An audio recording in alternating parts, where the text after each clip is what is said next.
Oi, gente, sejam bem-vindos a mais um vídeo aqui do canal. Como prometido, eu falei que esse segundo vídeo seria mais conteudista, então resolvi trazer um pouco do contexto da psicologia, como ela surgiu, conceitos básicos, marcos históricos e o papel da psicologia.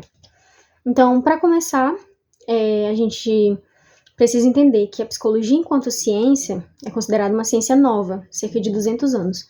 Mas quando a gente fala do saber psicológico, de conhecimentos psicológicos, eles são estudados desde a época da Grécia Antiga.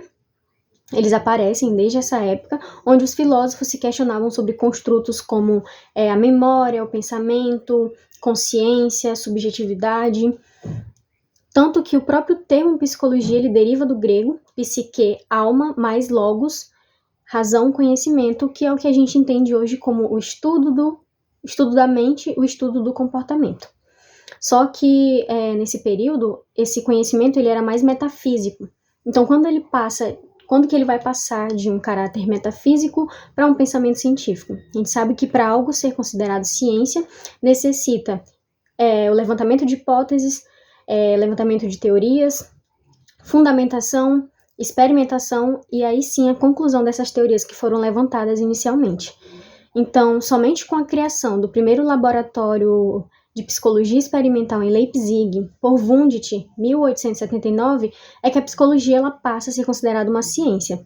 E a partir daí são levantadas diferentes teorias e comprovadas, experimentadas, e aí que se difundem diferentes escolas de pensamento, como o estruturalismo, funcionalismo, behaviorismo, psicanálise, humanismo, gestalt terapia, gestaltismo no caso, que são as abordagens da psicologia que a gente conhece hoje.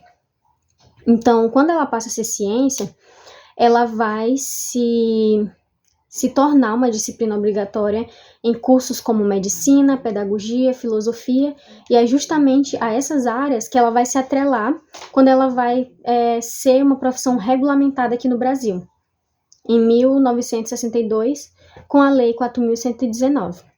E qual era o cenário que a gente estava vivenciando aqui para que a psicologia ela passasse a ser uma profissão regulamentada? A gente estava vivenciando um processo de modernização do país. A gente sabe que depois da Era Vargas, o país ele passa por um processo de transformação de um país rural, um país agrário, e passa a ser um país urbano industrializado. Então, com esse projeto de industrialização do país, passa a ter o apoio de todas as áreas do conhecimento que possuam tecnologias modernas capazes de responder às possíveis demandas que emergissem desse processo de modernização. E a psicologia estava lá no meio.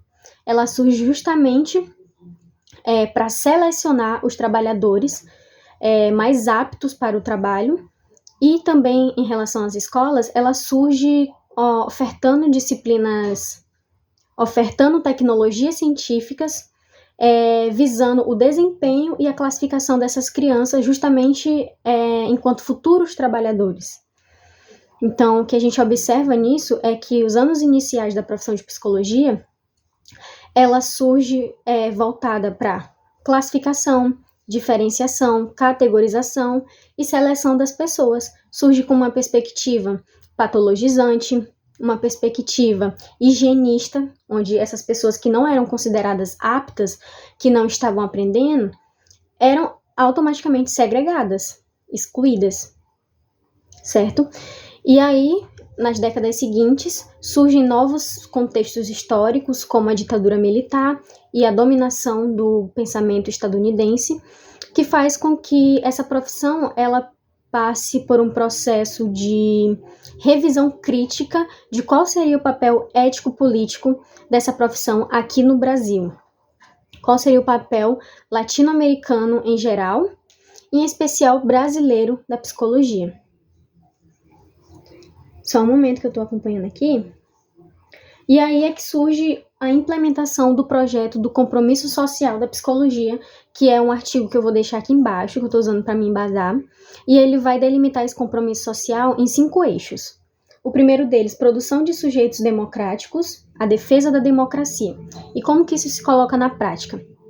A psicologia ela surge justamente para combater todas as formas de antidemocracia e defender justamente a democracia. Aí que surgem o Conselho Federal de Psicologia, os conselhos regionais, surgem anualmente congressos, fundações, justamente para que diferentes áreas tenham seu espaço na psicologia brasileira e sejam debatidas as questões, as demandas de diferentes áreas do Brasil. O segundo deles, construção de resistência à alienação e ao combate ao pensamento colonizado. O que seria isso? É justamente esse conhecimento esse conhecimento estadunidense que vem sendo difundido sem analisar criticamente se encaixa aqui no contexto do Brasil. Então, passa a ser valorizado o conhecimento local, passa a ser valorizado a produção de conhecimento brasileiro. A psicologia no Brasil é brasileira, é isso que passa a ser defendido. O terceiro, agregar à profissão a perspectiva de serviços comprometidos com a garantia dos direitos. Aqui passa a ter um vínculo da psicologia com a defesa dos direitos humanos. E é aí que ela vai se ligar a movimentos como a luta antimanicomial, movimentos como a defesa das minorias, como a população negra, como as mulheres, a defesa da igualdade social, o combate justamente toda forma de violação, toda forma de discriminação, que é o que a gente tem delimitado lá no nosso Código de Ética. O quarto, aprimorar a qualidade da prática profissional das psicólogas. Isso justamente porque quando ela passa a se apresentar para outras demandas sociais que vão emergindo, necessita esse aprimoramento e essa capacitação desses profissionais. E a gente vai ter material elaborado para que essas psicólogas possam atuar diante da luta antirracial, diante de projetos sociais, vai ter todo um arcabouço, vai ser realizado todo um arcabouço teórico para que venha orientar essa prática profissional. É aí que entra o papel do Conselho Federal na criação desse material para que os profissionais possam ter capacitação e qualidade de atuação profissional. E por último, a expansão das fronteiras da psicologia. Lembram quando eu falei no vídeo anterior que a gente entra na graduação achando que a psicologia está somente ligada à área clínica, à área do trabalho e às escolas, e quando a gente começa a estudar, a gente vê que ela está em todas as áreas, é justamente por conta desse processo de expansão das fronteiras da psicologia. Porque lá, quando eu falei da regulamentação, ela surge justamente atrelada à medicina, com esse viés clínico, às escolas e ao trabalho.